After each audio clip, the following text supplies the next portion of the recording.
Para pendukung dinasti Umayyah secara tidak jujur mengklaim bahawa perilaku tidak Islami mereka bukan merupakan kesalahan mereka, melainkan kerana Tuhan telah menakdirkan mereka untuk menjadi jenis manusia yang demikian. Al-Quran memiliki konsepsi yang sangat kukuh tentang kemahakuasaan Tuhan, dan banyak teks yang bisa dipakai untuk mendukung pandangan predestinasi ini. Namun, Al-Quran secara seimbang menekankan tentang tanggungjawab manusia. Sesungguhnya, Tuhan tidak akan mengubah keadaan mereka, kecuali mereka mengubahnya sendiri. Oleh kerana itu, para pengkritik kelompok penguasa menekankan kehendak bebas dan tanggungjawab moral. Penganut Mu'tazilah mengambil jalan tengah dan melepaskan diri dari posisi ekstrim.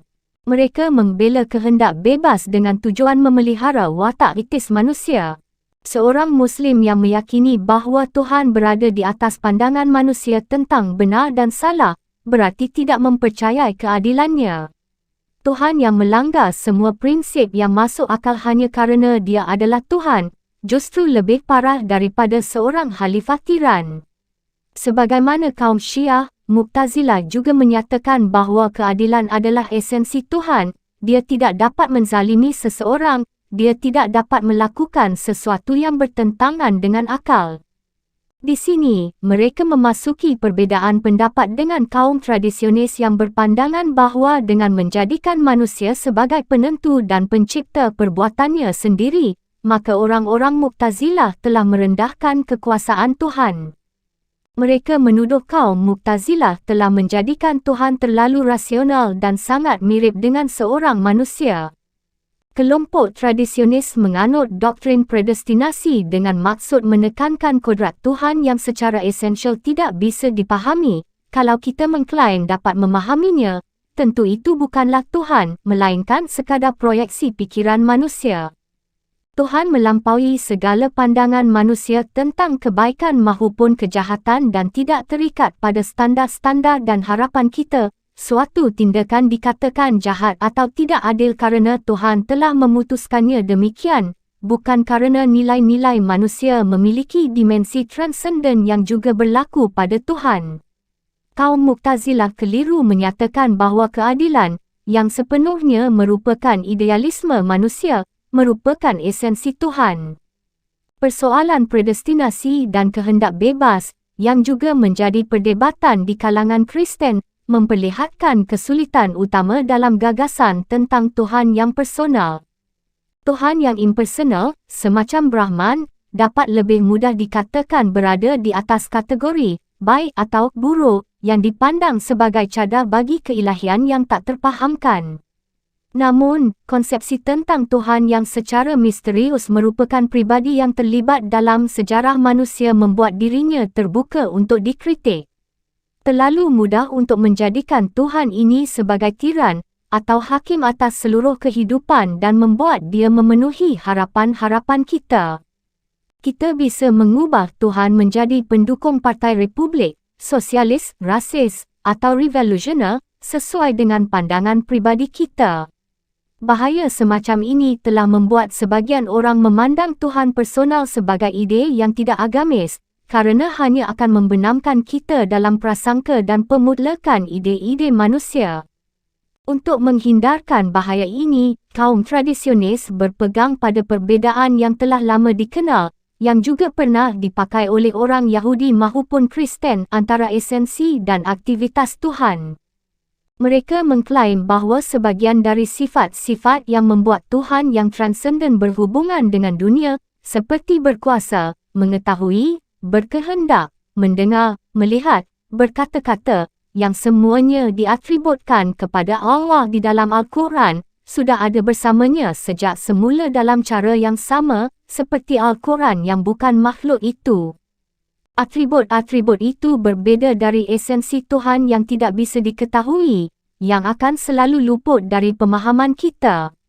Persis seperti yang dibayangkan oleh orang Yahudi bahawa hikmat Tuhan atau Taurat telah ada bersama Tuhan sejak sebelum awal waktu, kaum Muslim kini mengembangkan gagasan yang mirip untuk mengajarkan personalitas Tuhan dan untuk mengingatkan kaum Muslim bahawa Tuhan tidak mungkin seutuhnya tercakup oleh akal manusia.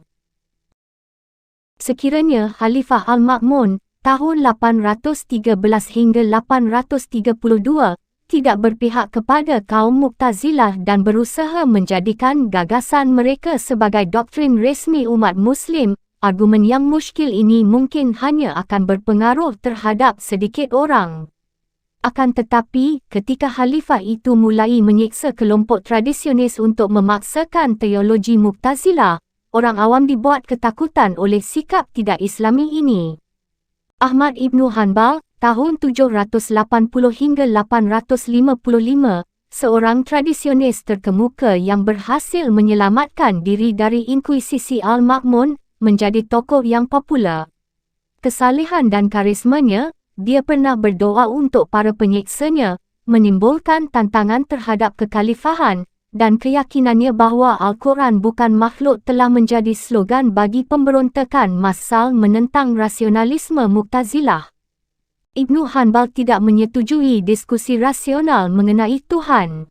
Maka ketika tokoh Mu'tazilah moderat, Al-Huwayan Al-Karabisi, wafat 859, mengajukan sebuah solusi damai, bahawa Al-Quran sebagai firman Tuhan memang bukan makhluk, namun ketika dibaca oleh manusia maka ia menjadi makhluk. Ibnu Hanbal mencela doktrin itu.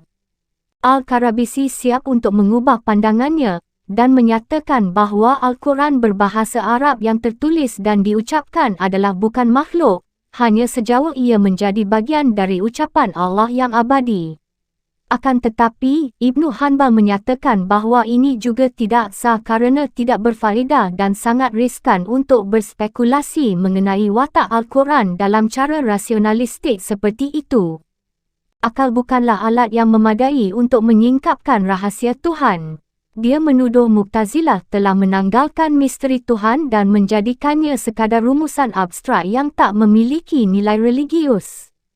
Ketika Al-Quran menggunakan istilah yang antropomorfis untuk menjelaskan aktivitas Tuhan di dunia, atau ketika dikatakan bahawa Tuhan berbicara, melihat, dan duduk di atas singgasananya, Ibnu Hanbal berpendapat bahawa hal itu harus diinterpretasikan secara harfiah, tetapi tanpa bertanya bagaimana. Ibnu Hanbal mungkin bisa diperbandingkan dengan orang Kristen radikal semacam Athanasius, yang bersikeras dengan interpretasi ekstrim atas doktrin inkarnasi menentang pemikiran yang lebih rasional.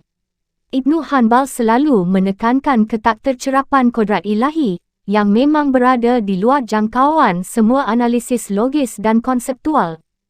Sungguh pun demikian, Al-Quran senantiasa menekankan pentingnya akal dan penalaran, dan posisi Ibnu Hanbal terlihat agak terlalu lugu. Banyak umat Muslim memandang posisi itu sebagai penyimpangan dan obskurantis. Jalan kompromi ditemukan oleh Abu Al-Hasan Ibnu Ismail Al-Asy'ari, tahun 878 hingga 941. Sebelumnya, dia adalah penganut Mu'tazilah, tetapi beralih kepada tradisionisme berdasarkan mimpi bertemu Nabi yang memerintahkannya untuk mempelajari hadis. Al-Asy'ari lalu melangkah ke titik ekstrim lainnya, menjadi pengikut tradisionis yang antusias, menentang Mu'tazilah dan menganggapnya sebagai bahaya laten bagi Islam. Kemudian, dia bermimpi lagi melihat Nabi Muhammad bersikap agak marah dan berkata, "Aku tidak memerintahkanmu meninggalkan argumen rasional, tetapi supaya menggunakannya untuk mendukung hadis syahih."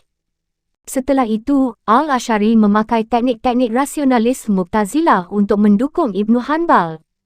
Pada saat orang Mu'tazilah mengklaim bahawa wahyu Tuhan tak mungkin tidak bisa dinalar, Al-Asy'ari menggunakan nalar dan logika untuk membuktikan bahawa Tuhan berada di luar jangkauan penalaran kita. Orang Mu'tazilah bisa terjerumus mereduksi Tuhan ke dalam konsep yang koheren tetapi kering. Al-Asy'ari ingin kembali kepada konsepsi ketuhanan yang utuh di dalam Al-Quran, meskipun tidak konsisten. Bahkan, sebagaimana Denis Eropagate, dia percaya bahawa paradoks justru akan meningkatkan apresiasi kita terhadap Tuhan. Dia menolak mereduksi Tuhan ke dalam konsep yang dapat didiskusikan dan dianalisis sebagaimana gagasan manusia yang lain. Sifat-sifat Tuhan, seperti mengetahui, berkuasa, hidup, dan sebagainya, adalah real. Sifat-sifat itu telah ada pada Tuhan sejak semula. Namun, sifat-sifat itu berbeza dari hakikat Tuhan kerana Tuhan pada esensinya adalah satu, sederhana, dan unik. Dia tidak bisa dipandang sebagai suatu wujud yang kompleks kerana dia merupakan simplisitas itu sendiri. Kita tidak bisa menganalisisnya dengan cara mendefinisikan berbagai sifatnya atau menghuraikannya ke dalam bagian-bagian yang lebih kecil. Al-Asy'ari menolak setiap usaha untuk memecahkan paradoks itu. Oleh kerana itu, dia bersikeras bahawa ketika Al-Quran menyatakan Tuhan duduk di atas singgasananya, kita harus menerima itu sebagai sebuah fakta, meskipun berada di luar pemahaman kita untuk mengkonsepsikan bagaimana Tuhan itu duduk. Al-Asy'ari mencuba menemukan jalan tengah antara obskurantisme yang ceroboh dan rasionalisme yang ekstrim. Beberapa kaum literalis mengatakan bahawa jika orang-orang yang diredai akan melihat Tuhan di surga, seperti dinyatakan oleh Al-Quran, maka tentulah Tuhan memiliki penampakan fisikal.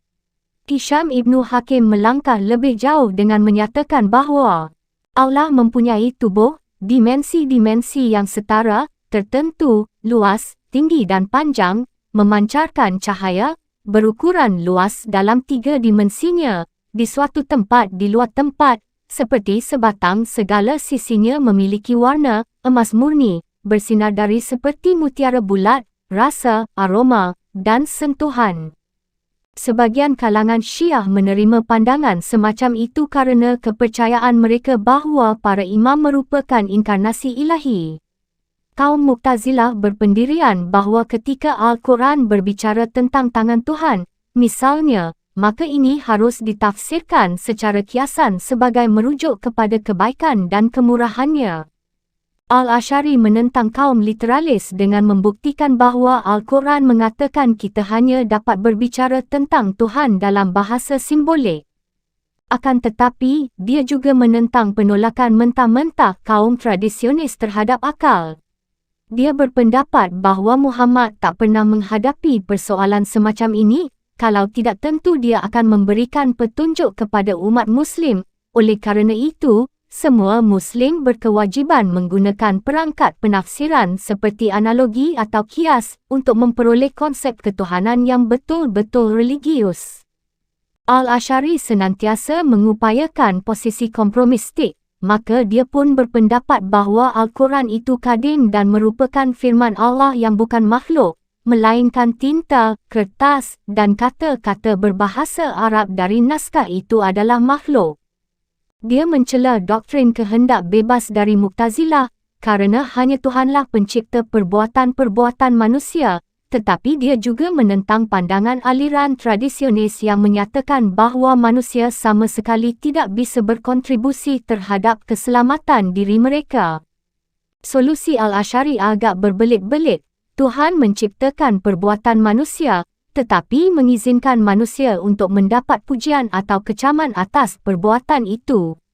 Namun, tidak seperti Ibn Hanbal, Al-Asy'ari telah bersiap untuk mengajukan pertanyaan dan menggali persoalan-persoalan metafisika, walaupun pada akhirnya dia menyimpulkan bahawa adalah keliru untuk berusaha memasukkan realitas misterius dan tak terlukiskan yang kita sebut Tuhan itu ke dalam suatu sistem koheren dan rasionalistik. Al-Asy'ari telah membangun tradisi kalam, secara harfiah berarti kata atau pembahasan, yang biasanya diterjemahkan sebagai teologi. Murid-muridnya pada abad ke-10 dan ke-11 memperbaiki metodologi kalam dan mengembangkan gagasan-gagasannya lebih lanjut. Para pengikut Al-Asy'ari generasi awal ingin merancang bingkai metafisika bagi suatu diskusi yang sahih tentang kekuasaan Tuhan. Teolog terkemuka pertama dari aliran Asy'ariyah adalah Abu Bakar Al-Baqillani, wafat tahun 1013. Dalam risalahnya Al-Tauhid, dia sependapat dengan Mu'tazilah bahawa manusia dapat membuktikan eksistensi Tuhan secara logis melalui argumen-argumen rasional, bahkan Al-Quran sendiri memperlihatkan bagaimana Ibrahim menemukan pencipta yang abadi melalui perenungan sistematik tentang alam. Akan tetapi, Al-Baqilani menolak kemungkinan bahawa kita dapat membedakan antara kebaikan dan kejahatan tanpa wahyu, kerana hal-hal semacam itu bukanlah kategori-kategori alamiah melainkan telah diputuskan oleh Tuhan. Allah tidak bisa dibatasi oleh pandangan kemanusiaan tentang baik dan buruk. Al-Baqilani mengembangkan sebuah teori yang dikenal sebagai atomisme atau okasionalisme, yang berupaya menemukan alasan metafisikah bagi pengakuan keimanan seorang Muslim bahawa tak ada Tuhan, tak ada realitas atau kepastian selain Allah. Dia mengklaim bahawa segala yang ada di dunia secara mutlak bergantung kepada perhatian langsung dari Tuhan. Seluruh alam direduksi kepada atom-atom individual yang tak terbilang jumlahnya. Waktu dan ruang bersifat diskontinu dan tak ada yang memiliki identitas spesifik bagi dirinya. Alam fenomenal oleh Baqilani direduksi menjadi ketiadaan dengan cara yang sama radikalnya dengan yang ditempuh oleh Athanasius. Hanya Tuhan yang memiliki realitas, dan hanya Dia yang dapat membebaskan kita dari ketiadaan. Dialah yang menjaga keberlangsungan alam semesta dan menganugerahkan eksistensi kepada makhluknya di setiap saat. Tak ada hukum alam yang menjelaskan keberlangsungan kosmos.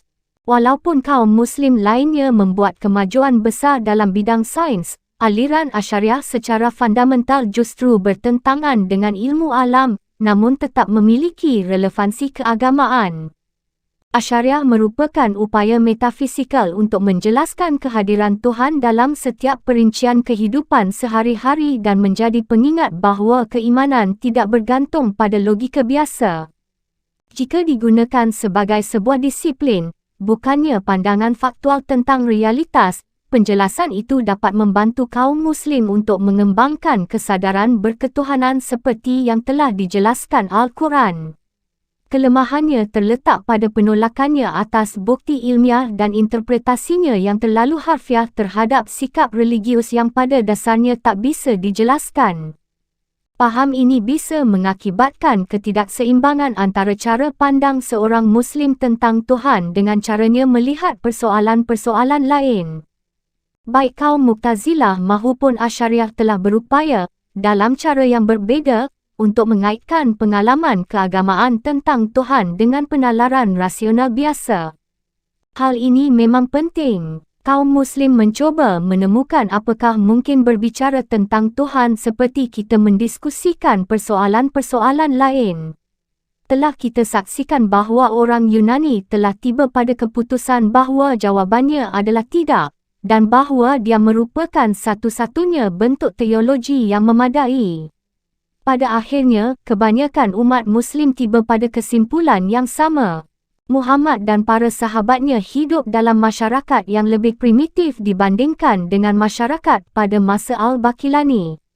Imperium Islam telah tersebar ke dunia berperadaban, sehingga kaum Muslim harus berhadapan dengan cara pandang tentang Tuhan dan dunia yang secara intelektual memang lebih canggih. Muhammad secara instingtif telah mengalami kembali perjumpaan orang Ibrani kuno dengan yang ilahi, sedangkan generasi berikutnya harus menjalani sebagian persoalan yang telah dijumpai oleh gereja-gereja Kristen. Beberapa di antara mereka bahkan berpaling kepada teologi inkarnasi, sekalipun Al-Quran telah mencela sikap orang-orang Kristen menuhankan Yesus. Perjalanan Islam telah memperlihatkan bahawa gagasan tentang Tuhan yang transenden, namun personal cenderung memunculkan jenis persoalan yang sama dan mengarah pada bentuk pemecahan yang sama pula. Eksperimen kalam telah membuktikan bahawa meskipun mungkin untuk menggunakan metode-metode rasional untuk memperlihatkan bahawa secara rasional, Tuhan memang tidak bisa dijangkau oleh akal, kenyataan ini tetap sulit diterima oleh sebagian Muslim. Kalam tak pernah menjadi sepenting teologi di kalangan Kristen Barat.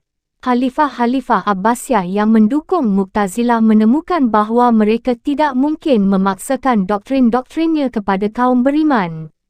Rasionalisme terus mempengaruhi pemikir-pemikir selanjutnya selama abad pertengahan, tetapi tetap merupakan kelompok minoritas, dan kebanyakan Muslim tidak menaruh kepercayaan pada usaha semacam itu.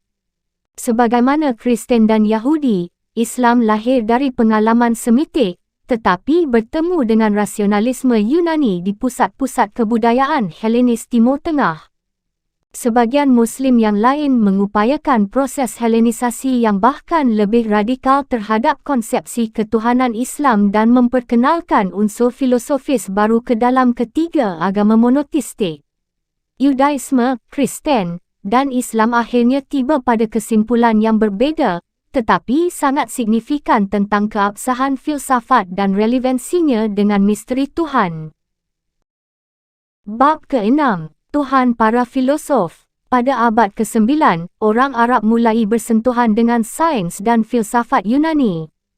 Hubungan ini membuahkan hasil berupa kemajuan kultural yang menurut orang Eropah dapat dilihat sebagai penghubung antara zaman Renaissance dan zaman pencerahan.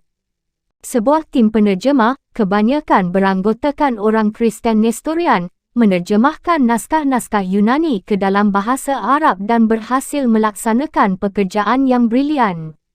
Kaum Muslim Arab kini bisa mempelajari astronomi, kimia, kedokteran, dan matematika dengan sangat gemilang sehingga selama abad ke-9 dan ke-10, dalam era pemerintahan dinasti Abbasiyah, mereka menghasilkan berbagai penemuan ilmiah yang mengungguli periode sejarah manapun sebelumnya.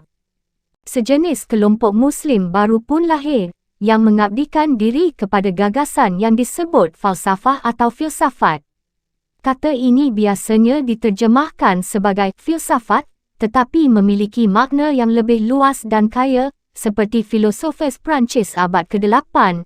Para filosof atau filosof ingin hidup secara rasional sesuai dengan hukum-hukum yang mereka yakini mengatur kosmos, yang bisa dicermati pada setiap tingkatan realitas.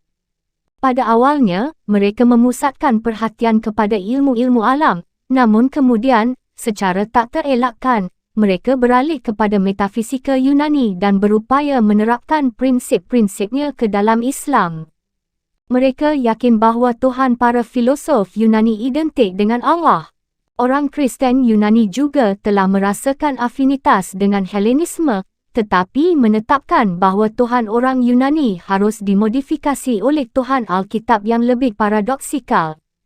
Akhirnya, seperti akan kita lihat, mereka memalingkan diri dari tradisi filsafat mereka sendiri, kerana meyakini bahawa akal dan logika tidak banyak berkontribusi bagi kajian tentang Tuhan. Namun, para filosof tiba pada kesimpulan yang berlawanan. Mereka percaya bahawa rasionalisme mempersembahkan bentuk agama yang paling maju dan telah mengembangkan pandangan yang lebih tinggi tentang Tuhan daripada yang diwahyukan di dalam kitab suci. Kata filosof dan falsafah dipertahankan penulisannya untuk membedakan filsafat Islam dengan filsafat lainnya. Untuk lebih jelasnya, lihat glosarium tentang definisi filosof dan falsafah. Pada masa sekarang, orang secara umum memandang sains dan filsafat sebagai dua hal yang bertentangan dengan agama. Akan tetapi, para filosof biasanya adalah orang-orang saleh dan memandang diri mereka sebagai putra-putra setia Nabi. Sebagai Muslim yang baik, mereka sadar politik, tidak menyenangi gaya hidup mewah kaum penguasa, dan ingin memperbarui masyarakat sesuai dengan akal sehat. Mereka mengupayakan sesuatu yang penting, kerana studi ilmiah dan filosofis mereka didominasi oleh pemikiran Yunani. Mereka perlu menemukan keterkaitan antara iman mereka dan pandangan yang lebih rasionalistik dan objektif ini. Sangatlah tidak tepat untuk menurunkan Tuhan ke tingkat kategori intelektual tersendiri dan memandang keimanan berada pada lingkup yang terpisah dari persoalan kemanusiaan lainnya. Para filosof tidak bermaksud menghapuskan agama, tetapi ingin menyucikannya dari apa yang mereka pandang sebagai unsur-unsur primitif dan parokial.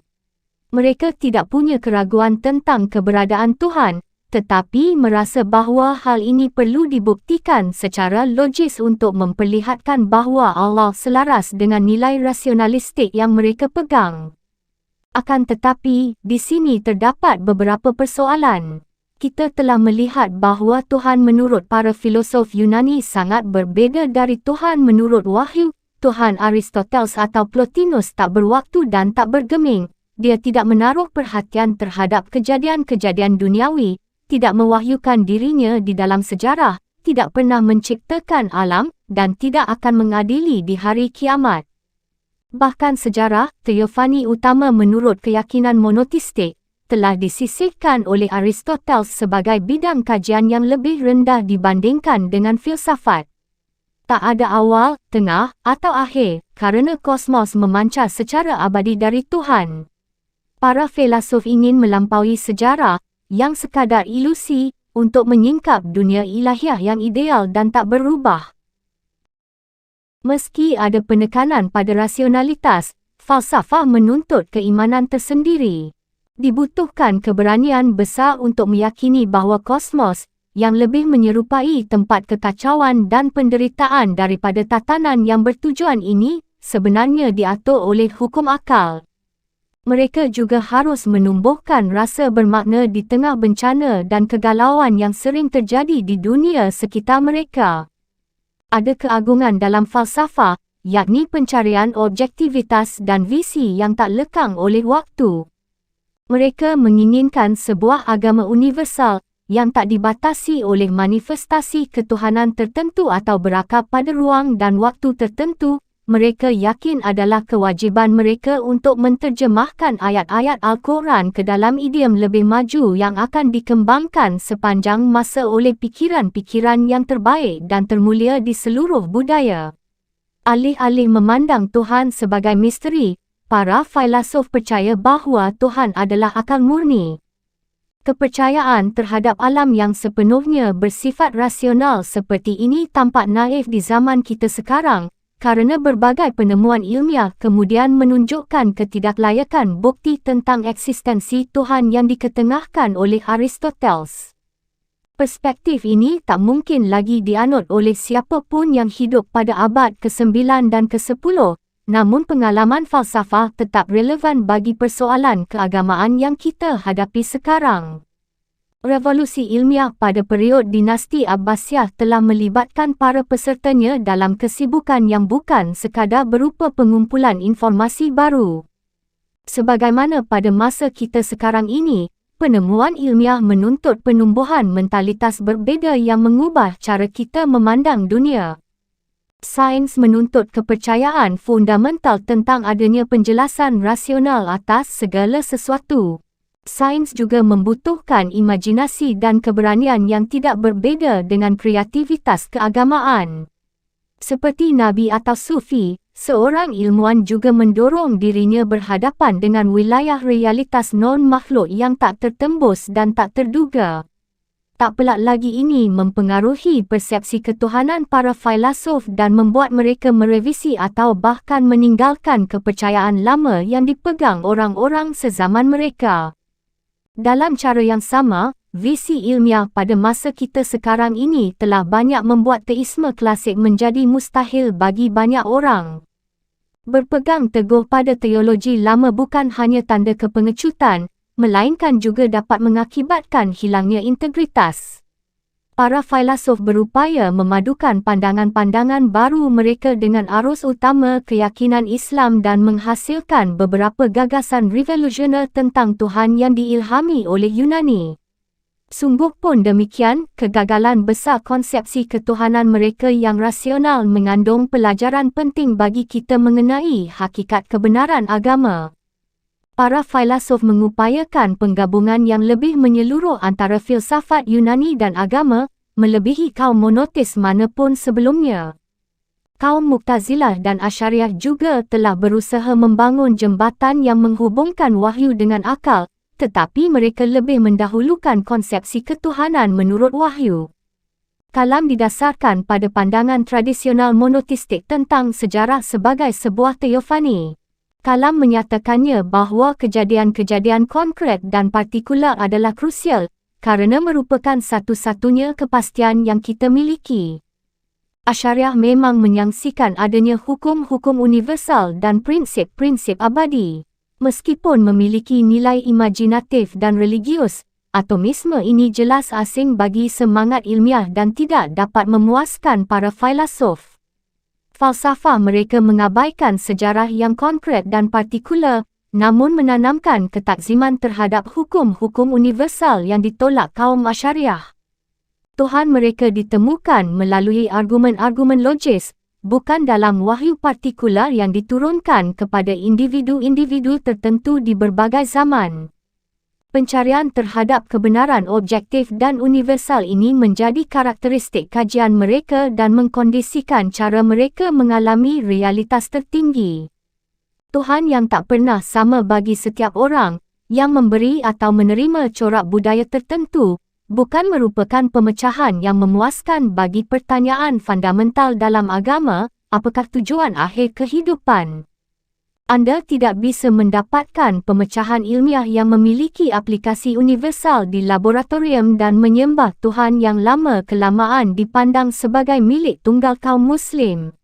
Sungguh pun demikian, kajian atas Al-Quran telah menyingkapkan bahawa Muhammad sendiri telah memiliki visi universal dan pernah mengajarkan bahawa semua agama yang benar sesungguhnya berasal dari Tuhan. Para filosof tidak merasa ada keharusan untuk menyingkirkan Al-Quran. Mereka justru berupaya memperlihatkan hubungan antara agama dan filsafat. Keduanya merupakan jalan yang sah untuk menuju Tuhan, sesuai dengan kebutuhan setiap individu. Mereka tidak menjumpai adanya pertentangan fundamental antara wahyu dan sains, rasionalisme dan iman. Mereka mengembangkan apa yang disebut sebagai filsafat profetik. Mereka ingin menemukan inti kebenaran yang bersemayam di hati semua agama historis yang beraneka ragam, yang sejak fajar sejarah telah berupaya untuk mendefinisikan realitas Tuhan yang sama. Falsafah diilhami oleh perjumpaan dengan sains dan metafisika Yunani, namun tidak sepenuhnya bergantung kepada Helenisme.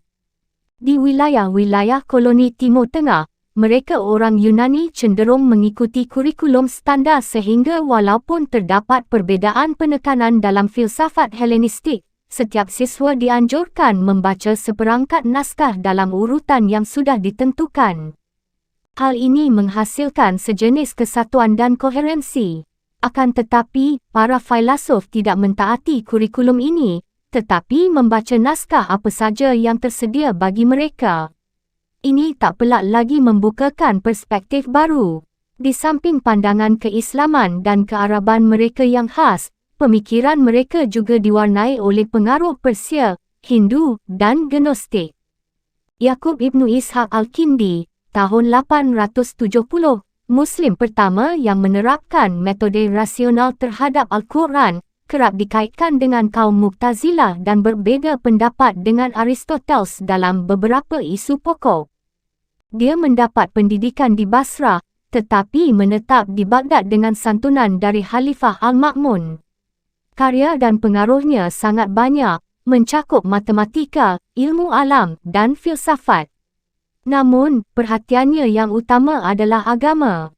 Dengan latar belakangnya sebagai penganut Mu'tazilah, dia hanya memandang filsafat sebagai alat bantu dalam memahami wahyu. Pengetahuan yang diwahyukan kepada para nabi selalu lebih unggul daripada pandangan-pandangan kemanusiaan para filosof.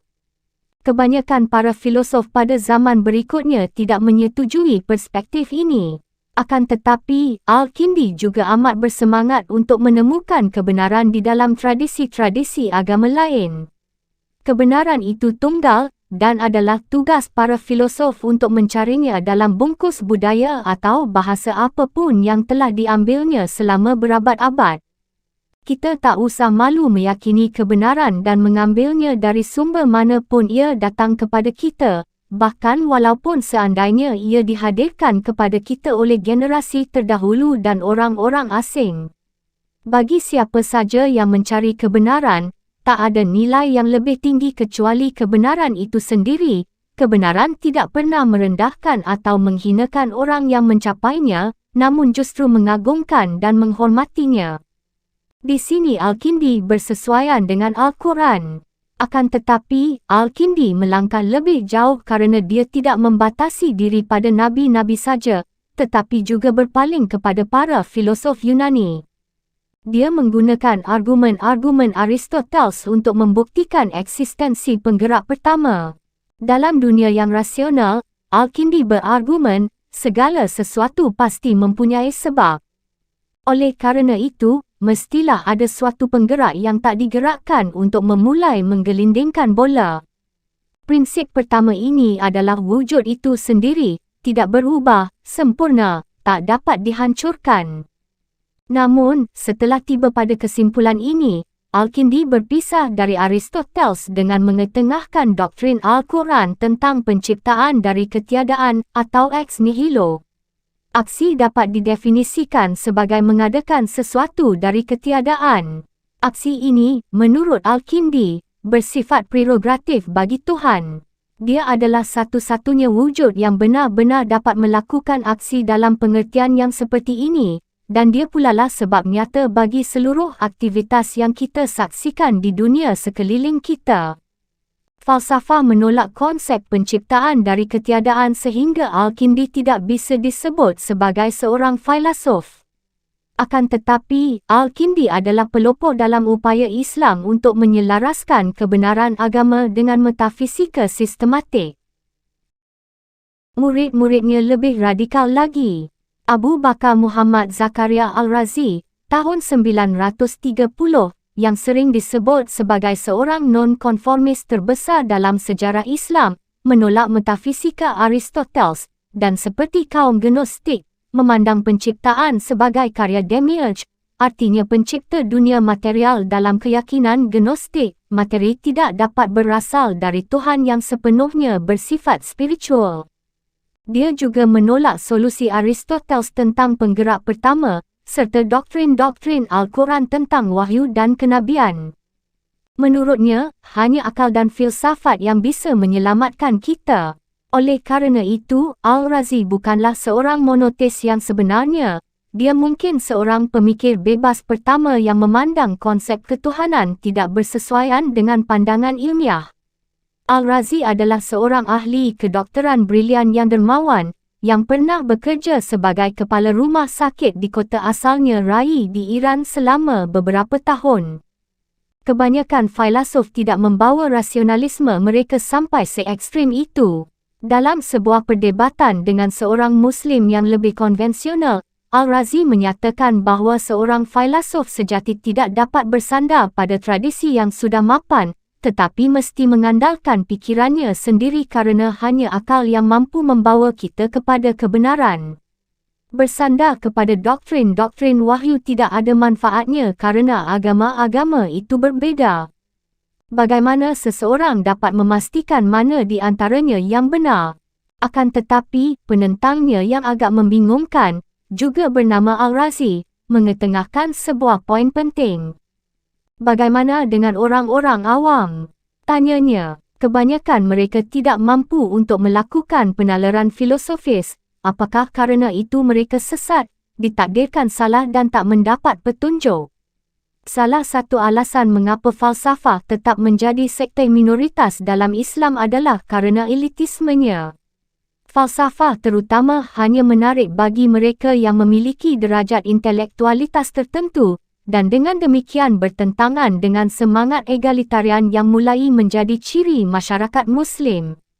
Filosof Turki Abu Nasr Al-Farabi, wafat tahun 980, berhadapan dengan persoalan masa yang tak berpendidikan, yang tidak cukup mampu untuk menerima rasionalisme filosofis.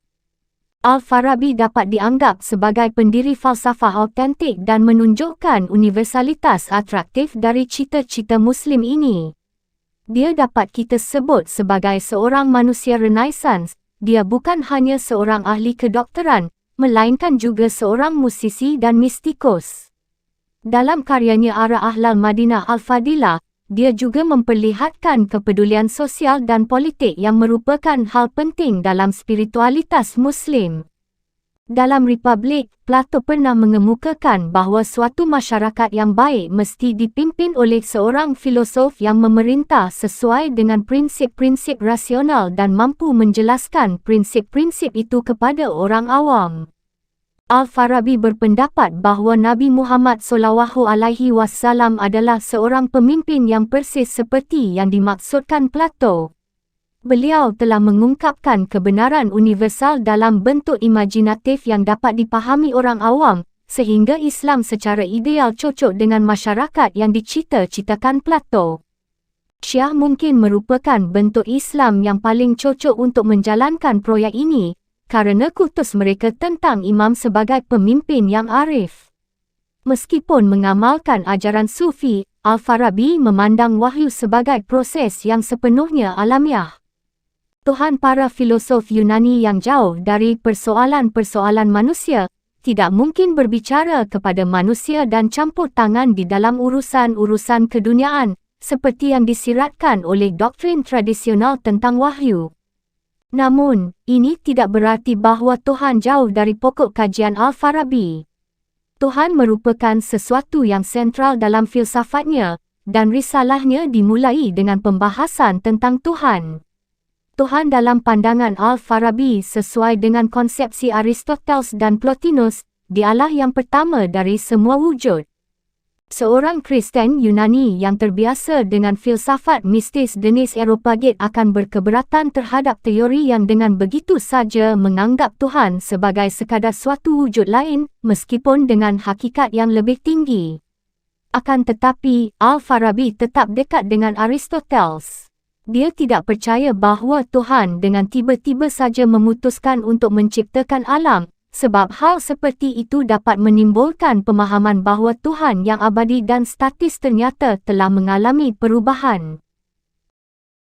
Seperti halnya orang-orang Yunani, Al-Farabi memandang mata rantai wujud secara abadi memancar dari Yang Esa dalam 10 emanasi atau intelek berturut-turut, yang masing-masingnya membentuk satu bidang Ptolemis, langit terluar, lapisan bintang-bintang tetap, garis lintasan Saturnus, Jupiter, Mars, Matahari, Venus, Merkurius, dan Bulan. Tatkala tiba pada dunia sublunar kita sendiri, kita menjadi sadar akan hierarki wujud yang berevolusi dalam arah berlawanan, dimulai dari benda-benda mati, meningkat kepada tumbuh-tumbuhan dan haiwan, lalu berpuncak pada manusia yang jiwa dan akalnya berasal dari akal ilahi, sedangkan tubuhnya berasal dari bumi. Melalui proses purifikasi, seperti yang dijelaskan oleh Plato dan Plotinus, manusia dapat membebaskan diri dari belenggu duniawi dan kembali kepada Tuhan, sumber alamiahnya. Memang di sini terdapat perbezaan yang nyata dengan visi Al-Quran tentang realitas, namun Al-Farabi memandang filsafat sebagai cara yang lebih unggul untuk memahami kebenaran yang telah diekspresikan pada Nabi secara metaforis dan puitis agar dapat menarik orang banyak. Namun, falsafah tidak diperuntukkan bagi setiap orang. Pada pertengahan abad ke-10, unsur esoterik mulai memasuki dunia Islam. Falsafah adalah satu di antara disiplin esoteris itu. Sufisme dan Syiisme juga menafsirkan Islam secara berbeza dari kaum ulama, para pemuka agama yang berpegang hanya pada Al-Quran dan hukum suci. Para filsuf, kaum Sufi dan Syiah merahasiakan doktrin-doktrin mereka bukan kerana ingin menolak orang awam, melainkan kerana menyadari bahawa versi Islam mereka lebih berbau petualangan dan banyak pembaruan yang mudah menimbulkan kesalahpahaman. Tafsiran harfiah atau simplistik atas doktrin-doktrin falsafah, mitos-mitos Sufisme, atau imamologi Syiah bisa membingungkan orang-orang yang tidak memiliki kapasitas, pengetahuan, atau mental untuk memakai pendekatan simbolik, imajinatif, atau rasionalistik terhadap kebenaran tertinggi. Dalam sekte-sekte esoterik ini, para pemula secara hati-hati dipersiapkan untuk menerima ajaran-ajaran sulit ini melalui latihan khusus pikiran dan hati. Telah kita saksikan bahawa orang Kristen Yunani juga pernah mengembangkan pemahaman yang sama, melalui pembezaan antara dogma dan kerigma. Barat tidak mengembangkan tradisi esoterik, tetapi menganut interpretasi kerigmatik tentang agama, yang dipandang sama bagi setiap orang. Alih-alih membiarkan orang yang dianggap menyimpang, Kristen Barat justru menyiksa mereka dan berusaha menyapu bersih kelompok yang berbeza pandangan. Di dunia Islam, pemikir-pemikir esoterik biasanya dibiarkan hidup bebas. Doktrin Al-Farabi tentang emanasi akhirnya diterima secara umum oleh para filosof. Para mistikus, seperti yang akan kita saksikan, juga lebih menyukai ajaran tentang emanasi daripada doktrin penciptaan ex nihilo. Kaum Sufi Muslim dan Kabalis Yahudi tak pernah memandang falsafah dan akal bertentangan dengan agama. Mereka justru sering menemukan bahawa pandangan para filosof merupakan inspirasi bagi bentuk keagamaan mereka yang lebih imajinatif. Hal ini secara khusus terbukti di dunia Syiah. Meski tetap merupakan bentuk Islam yang minoritas, abad ke-10 dikenal sebagai abad kaum Syiah kerana mereka berhasil menempatkan diri dalam posisi pemimpin pada pos-pos politik tertentu di seluruh imperium. Keberhasilan terbesar yang diraih Syiah adalah pendirian sebuah kehalifahan di Tunis pada tahun 909 sebagai oposisi kehalifahan Sunni di Baghdad. Ini merupakan prestasi sekte Ismailiyah, yang juga dikenal sebagai Syiah Fatimiyah atau Syiah 7 untuk membedakan diri mereka dari Syiah 12 yang menerima autoritas 12 imam. Kaum Ismaili berpisah dari Syiah 12 setelah kematian Ja'far al-Shadiq, imam ke-6, pada tahun 765. Ja'far telah menetapkan putranya, Ismail, sebagai pengganti. Namun, ketika Ismail wafat dalam usia muda, Syiah 12 menerima autoritas saudaranya, Musa, sedangkan kaum Ismaili tetap setia kepada Ismail dan meyakini bahawa garis keturunan telah berakhir pada dirinya. Kehalifahan mereka di Afrika Utara menjadi sangat kuat. Pada tahun 973, mereka memindahkan ibu kota ke Al-Kahira, yang berkedudukan di Kairo moden, tempat mereka mendirikan Masjid Agung Al-Azhar. Namun, sikap memuliakan imam-imam bukan merupakan antusiasme politik semata. Sebagaimana telah kita saksikan, kaum Syiah yakin bahawa imam mereka menubuhkan kehadiran Tuhan di bumi dalam cara-cara yang misterius. Kaum Syiah telah mengembangkan kesalehan esoterik versi mereka sendiri yang diperoleh dari pembacaan simbolik atas Al-Quran. Mereka meyakini bahawa Muhammad telah menanamkan ilmu rahsia kepada sepupu dan menantunya, Ali ibnu Abi Talib, dan bahawa ilmu inilah yang diwariskan kepada para imam dalam garis keturunan langsungnya. Setiap imam itu mempunyai cahaya Muhammad, atau Al-Nur al-Muhammad, spirit kenabian yang telah memampukan Muhammad berserah diri sepenuhnya kepada Tuhan. Baik Nabi maupun para imam itu bukanlah Tuhan, namun mereka telah secara penuh terbuka kepadanya sehingga dapat dikatakan bahawa Tuhan telah bersama mereka dalam cara yang lebih sempurna daripada kebersamaannya dengan manusia biasa. Kaum Kristen Nestorian memegang pandangan yang mirip tentang Yesus. Seperti halnya kaum Nestorian, orang Syiah memandang imam mereka sebagai kuil atau perbendaharaan Tuhan, penuh dengan cahaya pengetahuan ilahi yang mencerahkan. Ilmu ini tidak sekadar berupa informasi rahsia, tetapi juga merupakan sarana pengubahan batin. Di bawah bimbingan dai-nya, yakni pengarah spiritual, seorang murid akan diangkat dari kemalasan dan ketidakpekaan melalui penampakan yang jelas. Perubahan ini memampukannya memahami tafsiran esoterik terhadap Al-Quran.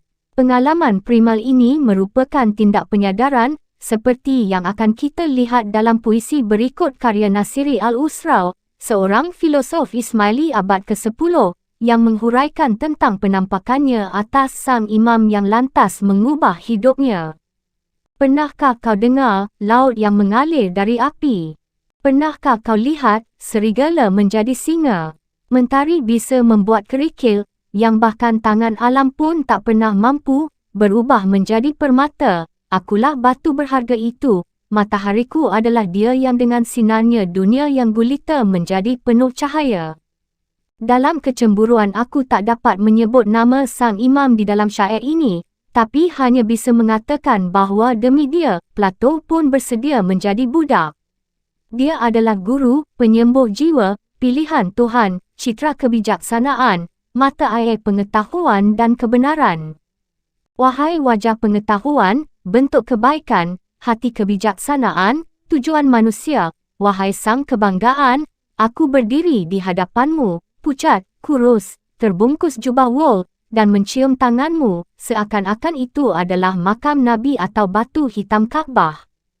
Seperti Yesus di Gunung Tabor mewakili manusia ketuhanan bagi orang Kristen Ortodoks Yunani, dan seperti Buddha menubuhkan pencerahan yang mungkin dicapai oleh semua manusia, demikian pula watak kemanusiaan Imam telah diubah oleh ketakwaan utuhnya kepada Tuhan. Kaum Ismaili merasa bahawa para filsuf terlalu memusatkan perhatian pada unsur-unsur eksternal dan rasionalistik agama dan mengabaikan inti spiritualnya. Meski menentang pemikiran bebas Al-Razi, mereka juga mengembangkan filsafat dan sains sendiri yang tidak dipandang sebagai tujuan akhir, tetapi sebagai latihan spiritual untuk memampukan mereka memahami makna batin Al-Quran. Berkontemplasi tentang abstraksi sains dan matematika memurnikan pikiran mereka dari tamsil indriawi dan membebaskan mereka dari keterbatasan kesadaran sehari-hari. Alih-alih menggunakan sains untuk memperoleh pemahaman akurat dan harfiah tentang realitas eksternal, kaum Ismaili memanfaatkannya untuk mengembangkan imajinasi mereka. Mereka beralih kepada mitos-mitos Zoroastrian Iran kuno, menggabungkannya dengan beberapa gagasan Neoplatonis dan mengembangkan persepsi baru tentang sejarah penyelamatan. Dapat diingat kembali bahawa di dalam masyarakat yang lebih tradisional, orang-orang percaya bahawa pengalaman mereka di dunia ini sebenarnya merupakan pengulangan peristiwa-peristiwa yang pernah terjadi di alam langit. Doktrin Plato tentang bentuk-bentuk atau arketipe abadi telah mengungkapkan keyakinan perennial ini dalam idiom filsafat. Di Iran pra-Islam, misalnya, realitas dipandang memiliki aspek ganda, ada langit yang bisa dilihat, dan langit surgawi yang tak bisa dilihat lewat persepsi normal kita. Hal yang sama berlaku untuk realitas-realitas yang lebih abstrak dan spiritual. Setiap doa atau amal baik yang kita kerjakan di dunia ini diduplikasikan di alam langit yang akan memberinya realitas sejati dan makna abadi. Arketipe langit ini dirasakan kesejatiannya dalam cara yang sama, seperti peristiwa dan bentuk-bentuk yang menghuni imajinasi kita yang sering dirasakan lebih real dan signifikan dibandingkan dengan eksistensi duniawi kita. Ini dapat dipandang sebagai upaya untuk menjelaskan pendirian kita bahawa kehidupan kita dan dunia yang kita alami memiliki makna dan nilai penting, meskipun ada bukti menyedihkan yang menunjukkan kebalikannya. Pada abad ke-10, kaum Ismaili menghidupkan kembali mitologi ini, yang telah ditinggalkan oleh kaum Muslim Persia ketika mereka masuk Islam, namun tetap menjadi bagian dari warisan kultural mereka, dan menggabungkannya secara imajinatif dengan doktrin emanasi Platonis. Al-Farabi telah mengemukakan adanya 10 emanasi antara Tuhan dan alam materi yang mendiami bidang-bidang Ptolemis. Kini, kaum Ismaili menjadikan Nabi dan para imam sebagai jiwa dari skema langit ini. Pada bidang profetik, tertinggi dari langit pertama adalah Muhammad. Pada langit kedua Ali, dan ketujuh imam masing-masing mendiami bidang-bidang berikutnya dalam urutan yang teratur. Akhirnya, di bidang yang terdekat dengan alam materi terdapat Putri Muhammad, Fatimah, isteri Ali yang telah memungkinkan adanya garis suci ini. Oleh kerana itu, Fatimah adalah ibu Islam dan bersesuaian dengan Sofia, hikmat ilahi. Citra pendewaan para imam ini mencerminkan tafsiran kaum Ismaili tentang makna sejati sejarah Syiah yang bukan merupakan serentetan peristiwa duniawi eksternal, banyak di antaranya berupa tragedi. Kehidupan duniawi manusia-manusia terkemuka ini berkaitan dengan kejadian-kejadian di alam menuk, tatanan arketipal. Kita tidak boleh tergesa-gesa mencela gagasan ini sebagai khayalan belaka. Orang Barat zaman sekarang mengutamakan perhatian pada akurasi objektif, tetapi kaum batini Ismaili, yang mencari dimensi tersembunyi atau batin, dari agama, terlibat dalam pencarian yang sangat berbeza. Seperti penyair atau pelukis, mereka menggunakan simbolisme yang tak banyak kaitannya dengan logika, tetapi dirasakan telah menyingkapkan realitas yang lebih dalam daripada yang dapat dicerap oleh indera atau diungkapkan dalam konsep-konsep rasional. Oleh kerana itu, mereka mengembangkan metode membaca Al-Quran yang mereka sebut takwil, secara harfiah berarti membawa kembali. Mereka merasa bahawa metode ini akan membawa mereka kembali kepada arketipe asli Al-Quran, yang telah difirmankan di alam menuk pada saat yang sama ketika Muhammad membacanya di alam getik. Henry Corbin, ahli sejarah Syiah Iran kontemporer, membandingkan disiplin takwil dengan keselarasan nada dalam musik. Seorang Ismaili seakan-akan dapat mendengar suara, sebuah ayat Al-Quran atau hadis, pada beberapa tingkatan di saat yang sama. Dia berupaya melatih diri untuk mendengarkan suara langit beserta ucapan Arabnya. Usaha itu menenangkan daya kritis yang riuh dan menyadarkannya akan kesunyian yang meliputi setiap kata dalam cara yang sama, seperti seorang Hindu mendengar kesunyian tak terucapkan yang meliputi suku kata suci kum. Ketika mendengarkan kesunyian itu, dia menjadi sadar akan jurang yang ada antara perkataan dan gagasan tentang Tuhan serta realitas yang sebenarnya. Inilah latihan yang membantu kaum Muslim memahami Tuhan sebagaimana layaknya dia dipahami. Demikian menurut Abu Yaqub Al-Sijistani, pemikir Syiah Ismailiyah terkemuka, wafat tahun 971. Sebagian kaum Muslim sering berbicara tentang Tuhan secara antropomorfis, menjadikannya seperti manusia yang maha perkasa, sedangkan yang lain menanggalkannya dari seluruh makna religius dan mereduksinya menjadi sebuah konsep. Sebaliknya, Al-Sijistani menganjurkan penggunaan penyangkalan ganda. Menurutnya, kita mesti mulai dengan menyatakan Tuhan secara negatif, misalnya dengan menyatakan bahawa dia bukan wujud daripada wujud, tidak tahu daripada mengetahui, dan seterusnya. Namun, kita harus segera menyangkal penegasan yang abstrak ini dengan menyatakan bahawa Tuhan bukanlah tidak mengetahui, atau bahawa dia bukan tiada dalam pengertian normal kita atas kata tersebut. Dia tidak bersesuaian dengan cara pengungkapan manusia manapun. Dengan berulang-ulang menggunakan disiplin linguistik ini, kaum batini akan menjadi sadar tentang tidak memadainya bahasa untuk menyampaikan misteri Tuhan. Hamid Al-Din Kirmani, wafat tahun 1021, pemikir Syiah Ismailiyah yang belakangan menjelaskan hebatnya kedamaian dan kepuasan yang diperoleh dari latihan ini dalam karyanya Rahaf Al-Aqal. Ini bukanlah latihan otak yang kering dan picik, melainkan menanamkan rasa bermakna dalam setiap detail kehidupan seorang Ismaili. Para penulis Ismailiyah sering berbicara tentang batin mereka dalam istilah-istilah iluminasi dan transformasi. Takwil tidak dirancang untuk memberikan informasi tentang Tuhan, tetapi untuk menciptakan rasa takjub yang mencerahkan kaum batini pada tingkat yang lebih dalam daripada pemikiran rasional. Takwil juga bukan sebuah pelarian. Kaum Ismaili umumnya adalah aktivis politik. Bahkan Ja'far Al-Shadiq, Imam ke-6, telah mendefinisikan iman sebagai tindakan.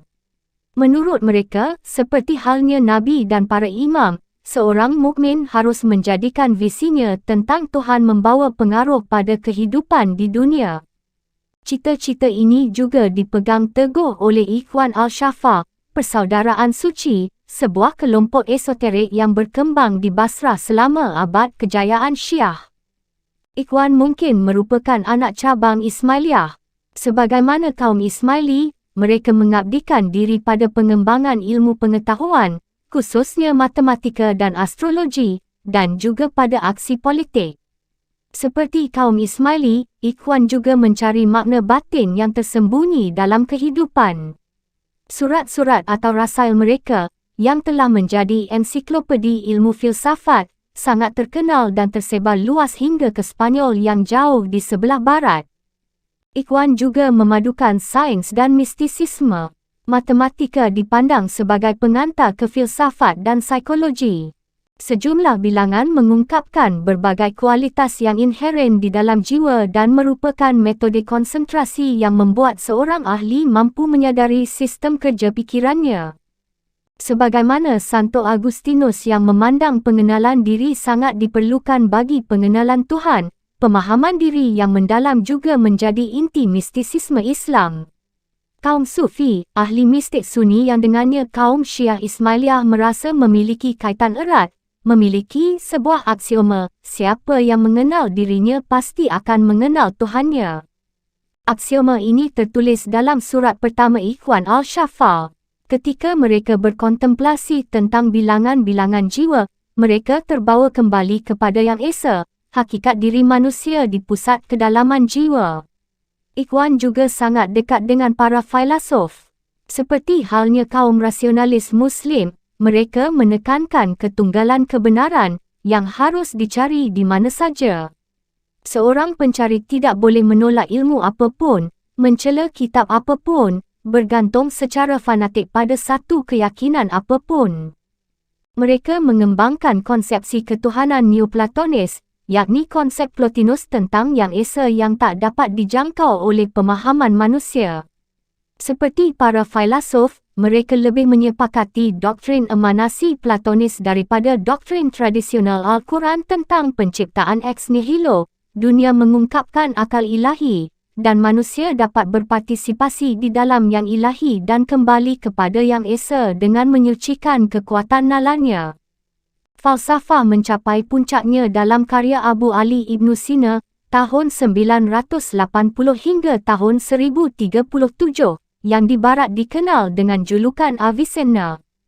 Dilahirkan di lingkungan keluarga pengikut Syiah di dekat Bukhara, Asia Tengah, Ibn Sina juga dipengaruhi oleh kaum Ismaili yang sering datang dan beradu argumentasi dengan ayahnya. Dia tumbuh sebagai anak yang berbakat.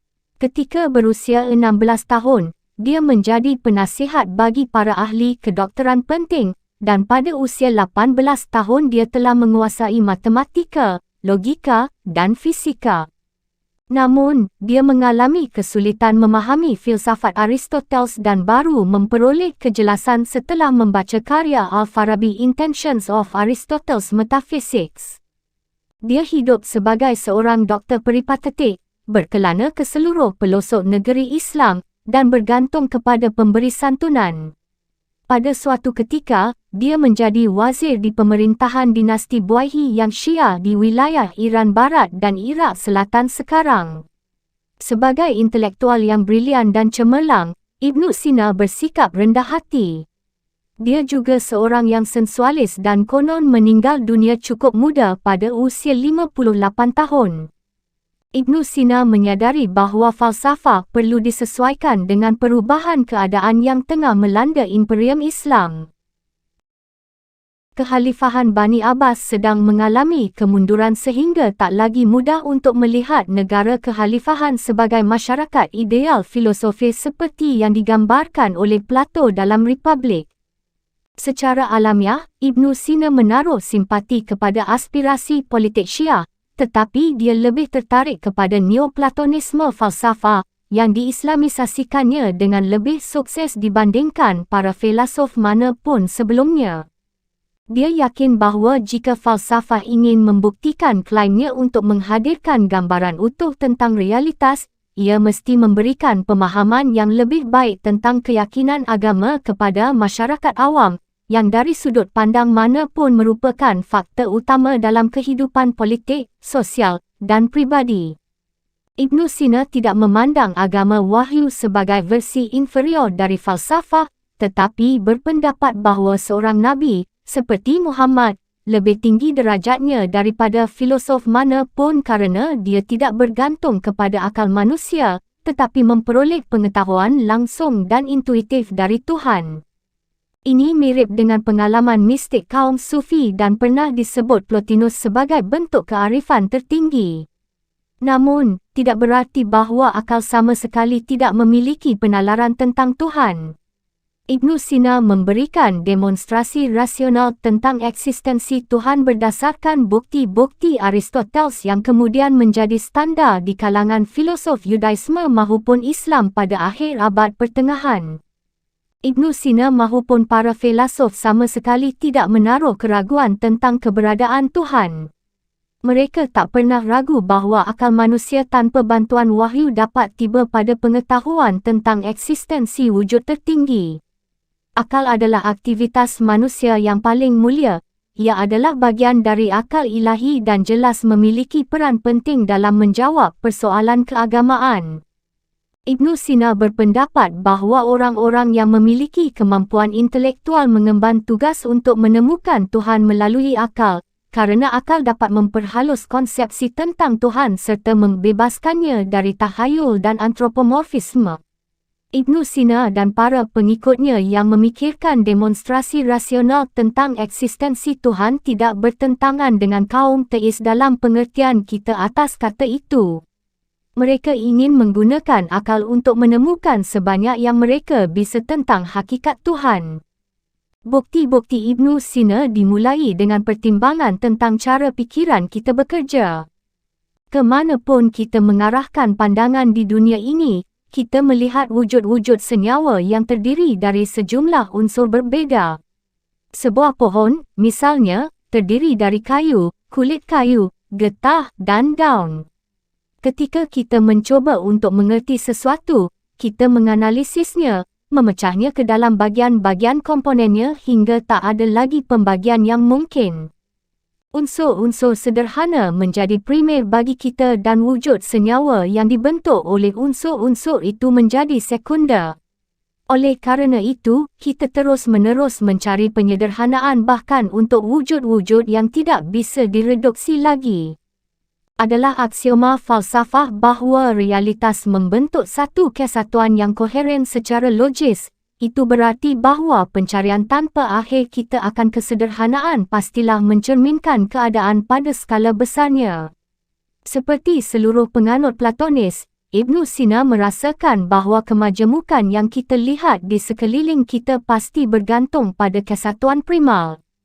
Kerana fikiran kita memang memandang benda-benda senyawa sebagai sekunder dan derivatif, kecenderungan ini pasti disebabkan oleh sesuatu di luar fikiran, iaitu realitas yang lebih tinggi dan sederhana. Benda-benda senyawa tidak berdiri sendiri, dan wujud yang tidak berdiri sendiri itu lebih rendah daripada realitas tempat mereka bergantung, seperti dalam sebuah keluarga. Anak berada pada status lebih rendah daripada ayah yang darinya mereka diturunkan. Sesuatu yang merupakan kesederhanaan itu sendiri adalah apa yang disebut para filosof sebagai wujud wajib, yakni yang tidak bergantung pada sesuatu yang lain bagi keberadaannya. Adakah wujud yang seperti itu? Seorang filosof, seperti Ibnu Sina menerima begitu saja bahawa kosmos bersifat rasional dan dalam sebuah semesta yang rasional pastilah ada wujud yang tak disebabkan, penggerak yang tak digerakkan, di puncak hierarki eksistensi. Sesuatu pasti telah memulai rantai sebab akibat. Ketiadaan wujud tertinggi seperti itu akan berarti bahawa fikiran kita tidak selaras dengan realitas secara keseluruhan. Ini pada gilirannya, berarti bahawa alam semesta tidaklah koheren dan rasional. Wujud sangat sederhana yang kepadanya seluruh realitas majemuk bergantung adalah apa yang disebut agama sebagai Tuhan. Kerana merupakan yang tertinggi di atas segalanya, ia pasti sempurna secara mutlak dan pantas dihormati dan disembah.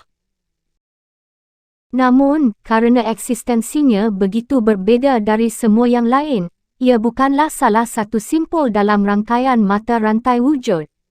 Para filosof berpandangan sama dengan Al-Quran bahawa Tuhan adalah kesederhanaan itu sendiri, Tuhan itu satu.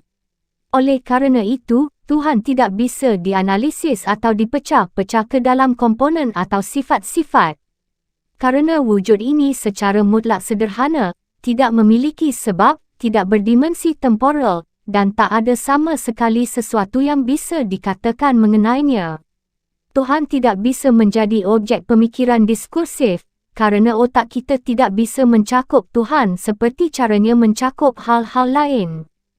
Kerana Tuhan itu secara esensial unik, dia tidak dapat diperbandingkan dengan apapun yang ada dalam pengertian yang normal.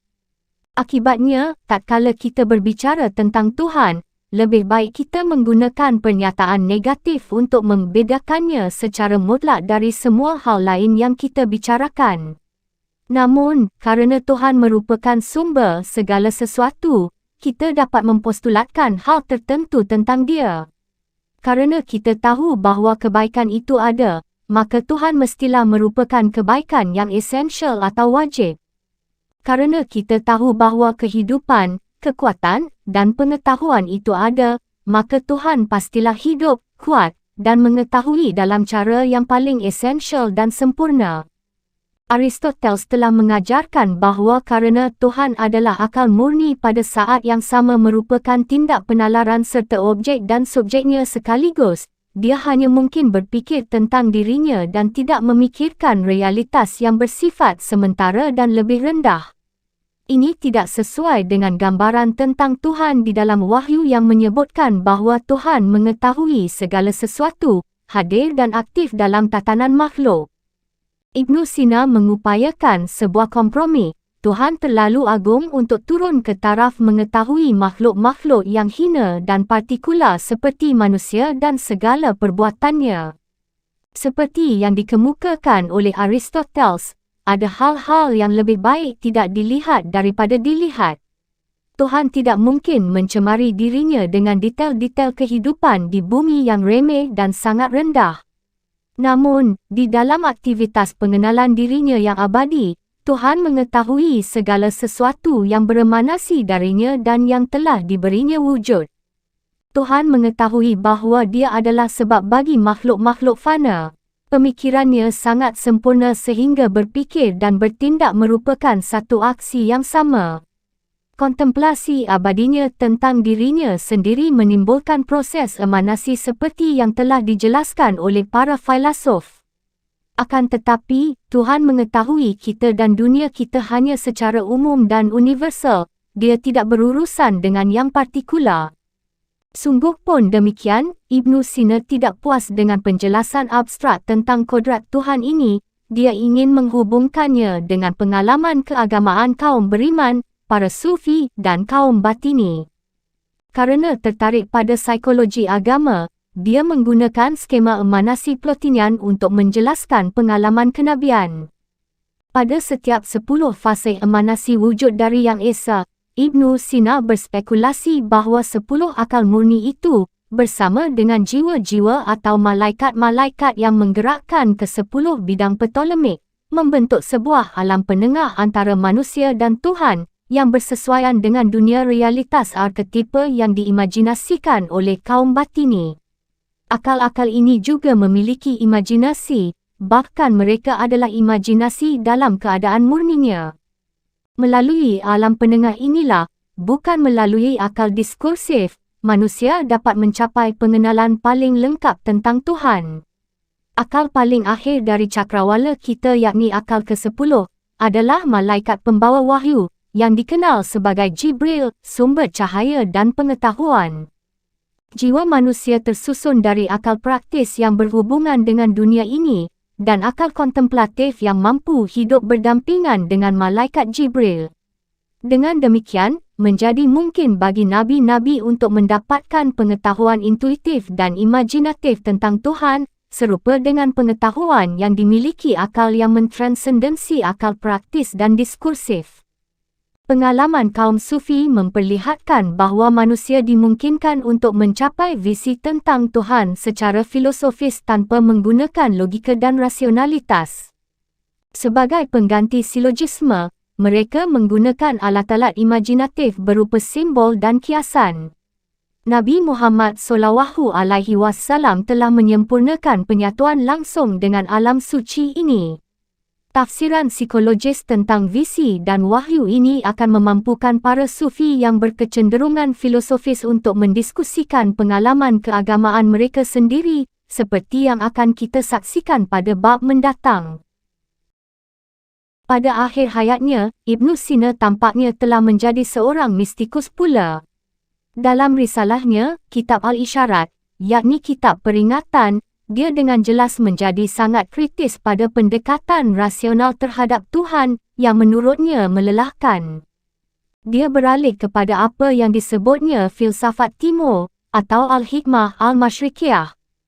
Ini tidak mengacu pada arah timur secara geografis, melainkan kepada sumber cahaya. Dia bermaksud menulis sebuah risalah esoterik menggunakan metode yang didasarkan pada disiplin iluminasi serta rasiosinasi.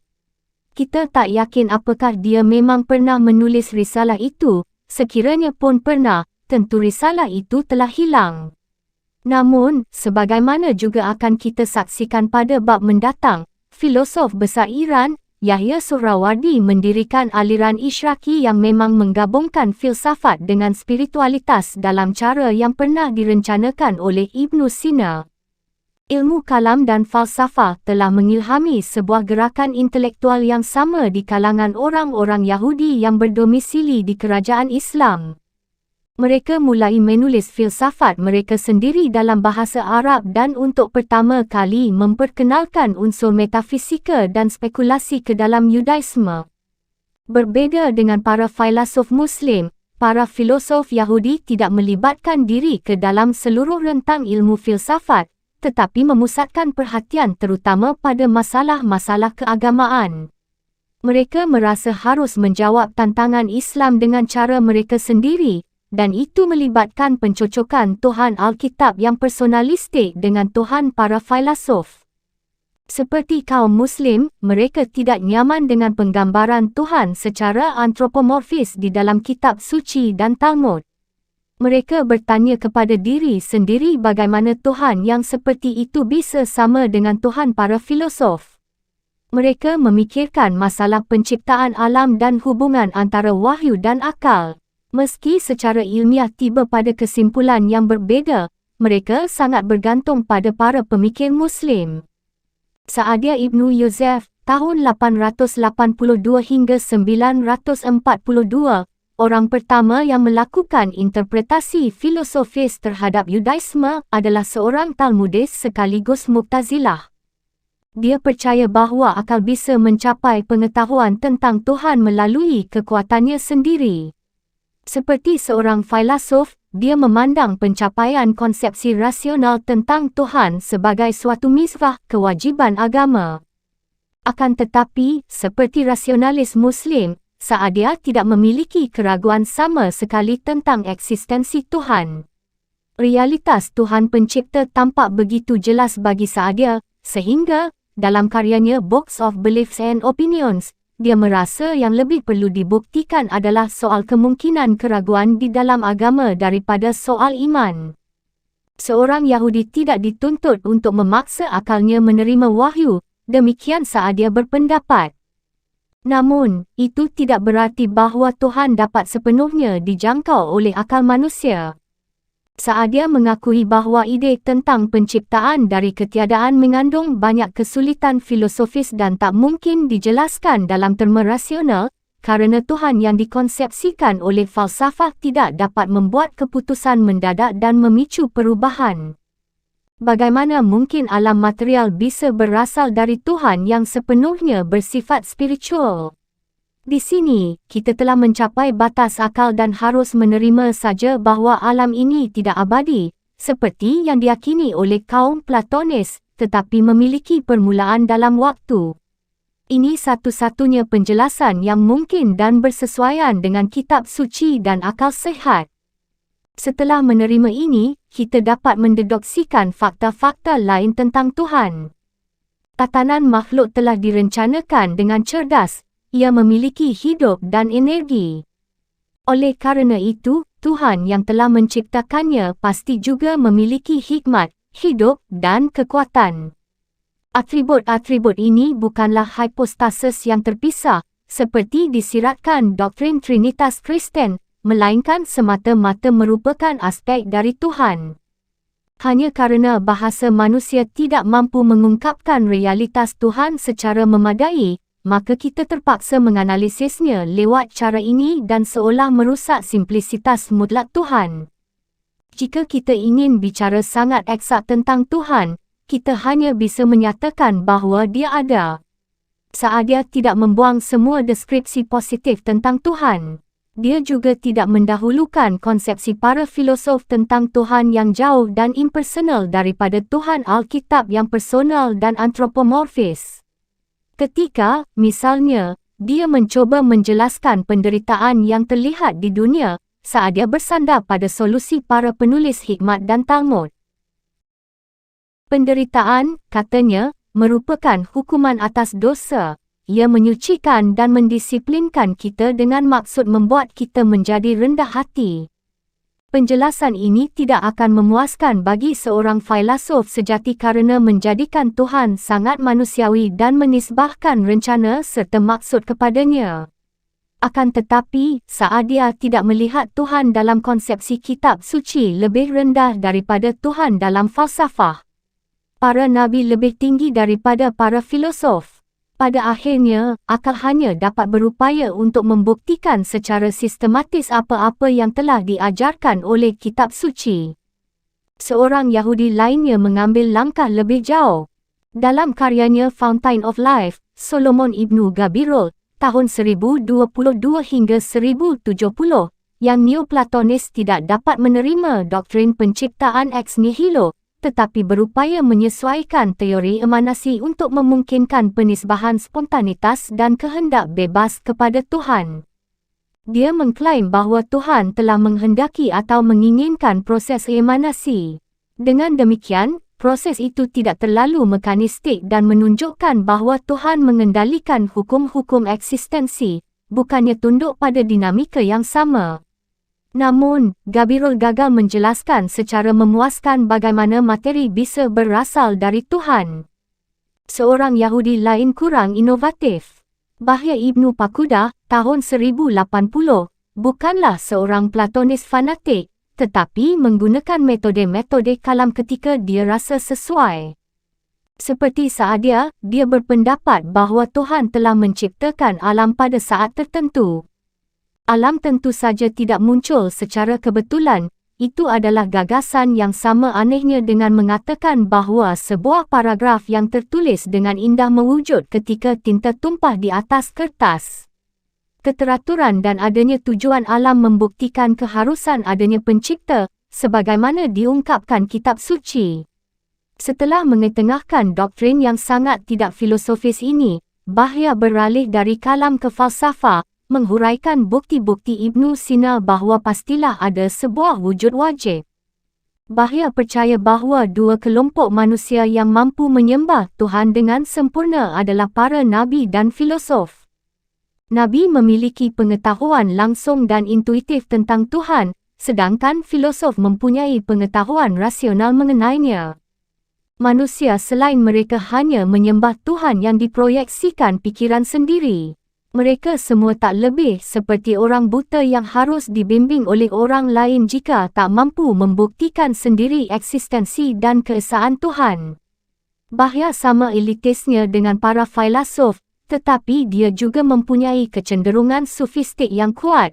Akal dapat memberi tahu kita bahawa Tuhan itu ada, tetapi tak mampu menyampaikan apapun mengenai Tuhan. Seperti bisa terlihat dari judulnya, Risalah Bahya Duties of the Heart menganjurkan penggunaan akal untuk membantu seseorang menumbuhkan sikap yang layak kepada Tuhan. Ketika Neoplatonisme bertentangan dengan Yudaisme, dia dengan mudah mencampakkannya. Pengalaman keagamaannya tentang Tuhan lebih didahulukan daripada semua metode rasionalistik. Akan tetapi, jika akal tak mampu menyampaikan kepada kita apapun tentang Tuhan, lantas apa gunanya diskusi rasional tentang persoalan-persoalan teologis? Pertanyaan ini telah menyibukkan pemikir Muslim Abu Hamid Al-Ghazali, tahun 1058 hingga 1111, figur penting dan ternama dalam sejarah filsafat agama. Dilahirkan di Khurasan, dia belajar kalam di bawah bimbingan Al-Juwaini, seorang teolog Asy'ariyah terkemuka. Pada usia 33 tahun, Al-Ghazali diangkat sebagai direktur Masjid Nizamiyah yang terkenal di Baghdad. Tugasnya adalah mempertahankan doktrin-doktrin Sunni dari serangan Syiah Ismailiyah. Akan tetapi, Al-Ghazali memiliki temperamen gelisah yang membuatnya tak henti-henti bergumul mencari kebenaran, memikirkan suatu persoalan sampai tuntas dan menolak untuk puas dengan jawapan yang mudah dan konvensional. Seperti yang dikatakannya kepada kita, aku telah menerobos setiap celah yang gelap, aku telah menyerang setiap persoalan, aku telah menyelam ke dalam setiap lautan. Aku telah meneliti akidah semua sekte, aku telah menelanjangi semua doktrin rahasia setiap komunitas. Semua ini kulakukan agar aku dapat membedakan antara kebenaran dan kesesatan, antara tradisi yang sahih dan pembaruan yang bid'ah. Dia mencari sejenis kepastian tak tergoyahkan yang dirasakan filosof seperti Saadia, tetapi dia menjadi semakin kecewa. Betapapun luasnya pencarian yang telah dia lakukan, kepastian mutlak selalu luput darinya. Tokoh-tokoh yang sezaman dengannya mencari Tuhan dalam berbagai cara, sesuai dengan kebutuhan pribadi dan kejiwaan mereka masing-masing, dalam kalam, melalui seorang imam, dalam falsafah, dan dalam mistisisme sufi. Al-Ghazali tampaknya telah mempelajari semua disiplin ini dalam upayanya untuk memahami apa hakikat segala sesuatu dalam dirinya sendiri. Para pengikut keempat aliran besar Islam yang ditelitinya mengklaim keyakinan total, tetapi Al-Ghazali bertanya, bagaimana membuktikan kebenaran klaim ini secara objektif? Al-Ghazali menyadari, seperti halnya setiap kaum skeptik moden, bahawa kepastian mutlak merupakan suatu kondisi psikologis yang tidak selalu benar secara objektif. Para filosof menyatakan bahawa mereka memperoleh pengetahuan yang pasti melalui argumen rasional. Para mistikus berpendapat bahawa mereka telah menemukannya lewat latihan-latihan sofistik. Kelompok Syiah Ismailiyah merasa bahawa kepastian itu hanya bisa ditemukan dalam ajaran imam-imam mereka. Akan tetapi, realitas yang kita sebut Tuhan tidak bisa diuji secara empiris. Jadi bagaimana bisa kita meyakini bahawa kepercayaan kita itu bukanlah khayalan belaka? Bukti-bukti rasional yang lebih konvensional gagal memuaskan standard ketat Al-Ghazali. Para teolog kalam memulai dengan proposisi-proposisi yang dijumpai di dalam Al-Quran, tetapi tidak pernah diverifikasi hingga bebas dari keraguan rasional. Kaum Ismaili bergantung pada ajaran seorang imam yang gaib dan tidak dapat dihubungi, tapi bagaimana kita bisa memastikan bahawa imam itu mendapat inspirasi ilahi? Dan jika kita tidak bisa bertemu dengannya, apa makna inspirasi itu? Falsafah adalah yang paling tidak memuaskan di antara semuanya.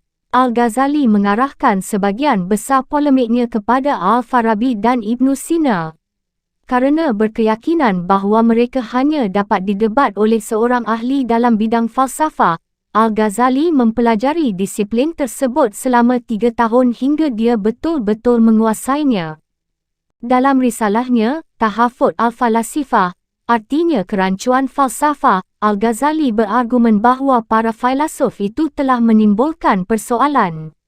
Jika falsafah membatasi diri pada fenomena duniawi yang teramati, seperti halnya kedokteran, astronomi, atau matematika, tentu ia akan sangat berfaedah, tetapi tidak mampu menyatakan apa-apa tentang Tuhan. Bagaimana mungkin orang bisa membuktikan doktrin emanasi, entah dengan cara apapun?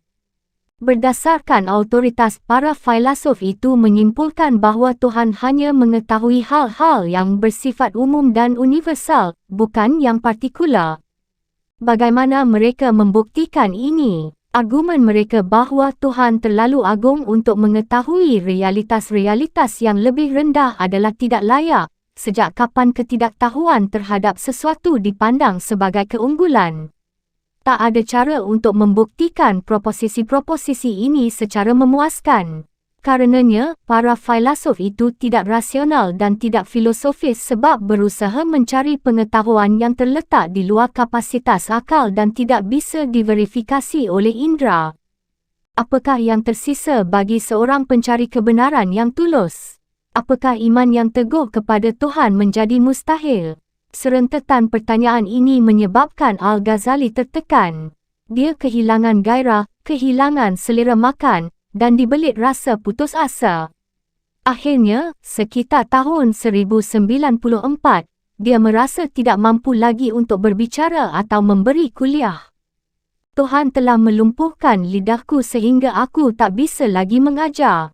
Aku pernah memaksakan diri untuk mengajar murid-muridku di suatu hari, namun lidahku tak mampu mengucap sepatah kata pun. Al-Ghazali mengalami depresi klinis.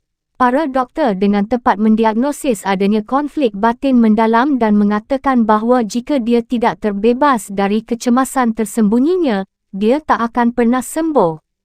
Khawatir akan ancaman neraka jika tidak berhasil mengobati keimanannya, Al-Ghazali memutuskan untuk meninggalkan jabatan akademisnya yang prestisius dan menempuh jalan kaum sufi.